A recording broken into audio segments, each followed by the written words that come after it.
Chad Pergram was outside the Capitol asking people what they feel like that they have a right to know. Watch this.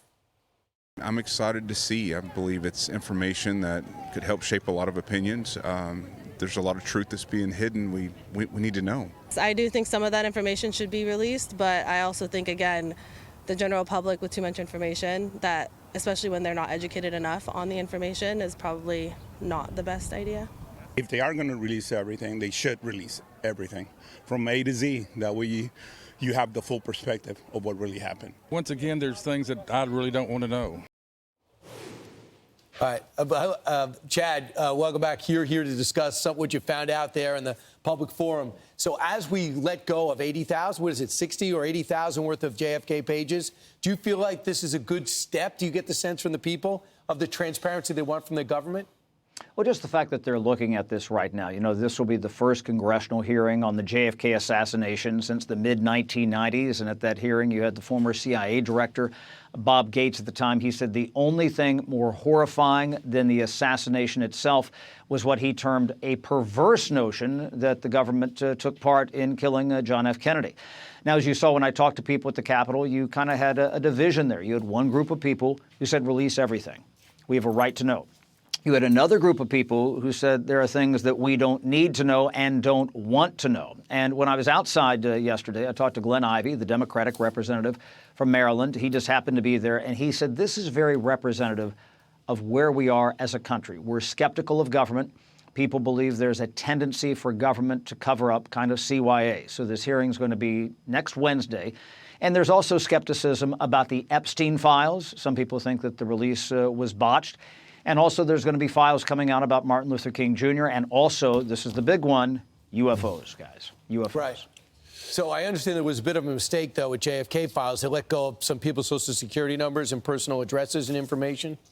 Yeah, that's something. I mean, I was told a couple of days before that they were going to go through and redact a lot of things, even though President Trump said that there would be no redactions. But yeah, there were things like that that did come out. And so that's something anytime you're declassifying this information, even though some of it goes back decades, some of that information is probably going to be in that paperwork. Hey, Chad, what are you hearing? Like for MLK, people would like to know more about his life, but I understand some people don't want to know everything. What are they worried about? And when it comes to JFK Jr., why wouldn't the government want that released? If the government did something wrong, as many people have predicted, then that was a long time ago. It's a different government now.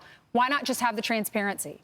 Well, that's what I was so struck by the gentleman from Tyler, Texas there. He said, you know, if something bad is going to happen, or maybe if they had done something bad, he said, I'm not sure that I really want to know. He said, I kind of want to, you know, be above board there. I mean, I'm of the mind that I want to know. Maybe that's because I'm a journalist. I would rather have more information. Yeah, we're curious. And that was something that, you know, Glenn Ivey said. He said, you know, more transparency, the more information that's out there, people can make their own judgments. So, Chad, tell us about the mood on Capitol Hill when it comes to impeaching these federal judges. I know it's a high burden, but a lot of people, me included, feel like that these judges are overstepping their boundaries and their roles, getting ahead of their skis. Is there support on Capitol Hill for impeachment, though? We will know more about that when the House comes back next week. The process is the same with presidents. You know, they impeached the former Homeland Security Secretary, Alejandro Mayorkas, last year. They've only impeached 4 federal judges in the past 36 years. There were 2 impeached in 2009. Thomas Porteous was impeached and convicted, removed from the bench. You had Samuel Kent, who was impeached but resigned before a trial. So Brandon Gill, who is a freshman Republican from Texas, he has drawn up these articles of impeachment for James Boasberg, accused him of abuse of power. And again, this is going to be hard to do. Why? Because it's about the math. There's a narrow majority in the House, and we have to see just how hard President Trump or Elon Musk might, push the House Speaker Mike Johnson. You know, there was an effort to kind of do a snap impeachment in 2023 with President Biden by Lauren Boebert. And Kevin McCarthy, the Speaker of the House at the time, said, no, you know, he said, this is too serious. We're not going to just do this on the fly. We're going to go through committee. We're going to have investigations. But if you put something on the floor right away and the votes are there, then that person is impeached. As I say, it's about the math.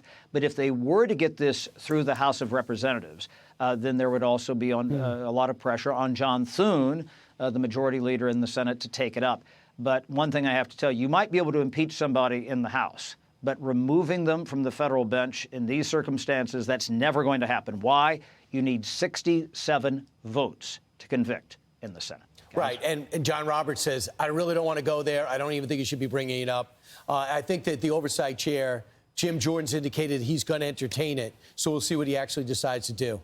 Thanks, Chad. Thank you, Chad. Thank you. Good to see you guys.